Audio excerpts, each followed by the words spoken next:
Vamos conversar com o chefe do Departamento de Proteção à Pessoa, o delegado Afonso Júnior. Doutor Afonso, o trabalho realizado nesses 4 meses que o senhor está à frente desse departamento, os resultados obtidos. Bom, graças a Deus nós podemos dizer que tivemos um resultado bem positivo, né? Até porque dentro do que chegou aqui ao nosso conhecimento, nós temos mais de 60% de casos resolvidos, né? E convenhamos que o latrocínio, nós trabalhamos aqui, o departamento aqui trabalha com desaparecimento de pessoas e latrocínio. São 2 casos bem graves, né? Até porque o latrocínio, dentre os crimes graves, é aquele que geralmente ele denota uma cobrança muito grande, devido às vítimas serem pessoas normalmente, né? São pessoas trabalhadoras, pessoas que bem estão se deslocando, indo para casa, ou indo para o serviço, saindo com alguma diversão. De repente, um meliante se aproxima para assaltá-lo, ou seja, não tem vinculação nenhuma com a pessoa, comete o crime e depois some, né?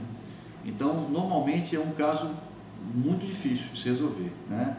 Não que o homicídio não seja, mas diferentemente do homicídio, que normalmente existe uma vinculação da vítima com o autor, ou por fatores emocionais, fatores que quer que seja, mas existe uma vinculação. Aqui não. No caso do latrocínio, são pessoas que não se conhecem, que normalmente se aproximam, muitas vezes o próprio destino faz com que as pessoas se cruzem ali, e o meliante resolve assaltar o cidadão de bem, a vítima, né? E por algum motivo, uma reação, ou então maldade às vezes, o meliante resolve matar a vítima, e aí se transforma aquele roubo no latrocínio, que isso inicialmente seria um roubo, se transforma no latrocínio, e o caso não é fácil. Mas graças a Deus temos tido, eu acredito, do meu ponto de vista, um resultado muito positivo. Se nós analisarmos aí praticamente mais de 60% dos casos nós estamos conseguindo resolver, e você vê numa média nacional de homicídios, né, como eu falei anteriormente, de média de 8% a 10%, nós conseguimos mais de 60% dos casos. Agora, então houve uma diminuição de latrocínios em relação ao ano passado? Existe, até agora está existindo uma diminuição. Mas independente disso, eu gosto de sempre deixar bem claro o seguinte, é claro que o trabalho que nós fazemos aqui resulta também nisso, né? Até porque se você conseguir descobrir quem cometeu o crime, no caso do latrocínio, vai fazer com que aquelas pessoas que também estão com essa intenção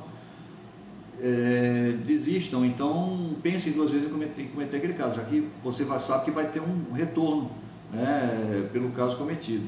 Então isso faz com que reduza também, mas independente disso, nosso trabalho aqui além de claro, preocupar com a redução, é preocupar também com a solução dos casos, que isso vai refletir na redução.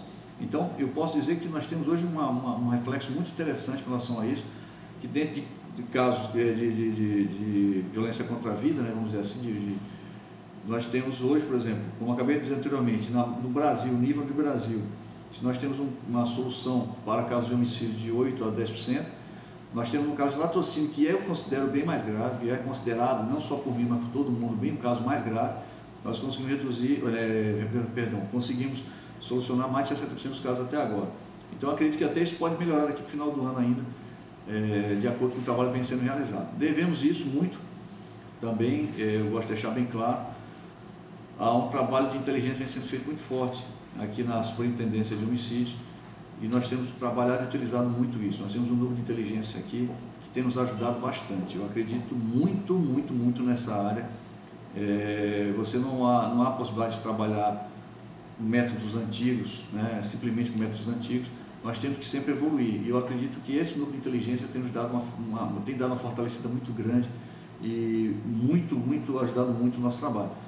Aproveitar para agradecer aqui o Judiciário, o Ministério Público, a Central de Inquéritos aqui na capital tem nos ajudado bastante com vários pedidos que têm sido feitos, inclusive de prisões e outras coisas mais, e também a toda a região metropolitana aqui, no caso Raposa, Passo Miá e Ribamar, tem nos auxiliado muito o Judiciário e o Ministério Público, no sentido de facilitar, de fazer com que os pedidos e as representações que nós temos entrado sejam analisados de forma mais breve possível, e o resultado tem sido positivo aqui também por causa disso. Senão, sem eles, não teria como solucionar esse problema. O Departamento de Proteção à Pessoa conta hoje com quantos delegados? Só eu. Sou o único delegado aqui do departamento. Nós temos 4 investigadores e um escrivão. Então essa é a nossa equipe que nós temos para trabalhar em toda a região metropolitana e São Luís, né? Então, mas tem sido satisfatório, até porque o próprio superintendente, como eu falei anteriormente, o delegado Leonardo, tem nos dado apoio. Nós temos um núcleo de inteligência que serve não só ao departamento do DPP, mas a toda a estrutura da SHPP, e esse departamento, esse setor de inteligência tem facilitado muito nosso trabalho, né? Ou seja, análise de dados e outras coisas mais, informações que chegam aqui para nós conseguimos contar com o apoio deles para que possa facilitar e melhorar e alavancar nosso trabalho. Doutor Afonso, no período junino, houve casos de latrocínios registrados? Tivemos casos de latrocínio registrados. O caso mais grave, assim, não mais grave, né? Mas o caso mais emblemático que nós tivemos foi o caso do bombeiro, né? O rapaz que faleceu aí ali no Calhau. Foi nesse período junino também, né? Ou seja, no final de junho, dia 25 de junho. Já tem um dos elementos que está preso, um menor, não posso citar o nome por ser menor. Estamos trabalhando para levantar os outros 2 participantes desse caso também. E eu acredito que em breve nós estaremos solucionando também esse caso. Nesse caso aí, quantos latrocínios aconteceram nesse período junino? Nós tivemos aqui, na verdade, de imediato, consideraram 4 latrocínios, mas existem situações aqui também que nós estamos analisando muito, acontece aqui no departamento, de situações serem registradas como homicídio e depois, na verdade, descobrimos que é latrocínio. Ou então, casos que são inicialmente tratados como latrocínio e durante o decorrer da investigação descobrimos que é homicídio. Existem vários casos nesse sentido também. Então, nós estamos trabalhando ainda, né, nesses levantamentos todos para tentar ver se realmente um caso ou outro pode ter sido ou homicídio ou latrocínio e ter sido registrado de forma errada. Mas nós estamos trabalhando em todos os casos, né? Não podemos deixar nada pendente, inclusive as situações que chegam aqui para nós investigamos, né? E caso seja homicídio, é repassado para o colega da delegacia do departamento de homicídio da capital. Mas estamos trabalhando em todos os casos, independente de ser ou não latrocínio, para tentar descobrir e tentar dar uma resposta, não só para a sociedade, principalmente para a família que sente muito a perda de seu ente querido. Conversamos então com o delegado Afonso Júnior, ele que é chefe do Departamento de Proteção à Pessoa, da Polícia Civil. Bom, para o SJ Notícias, informando Sten Joy.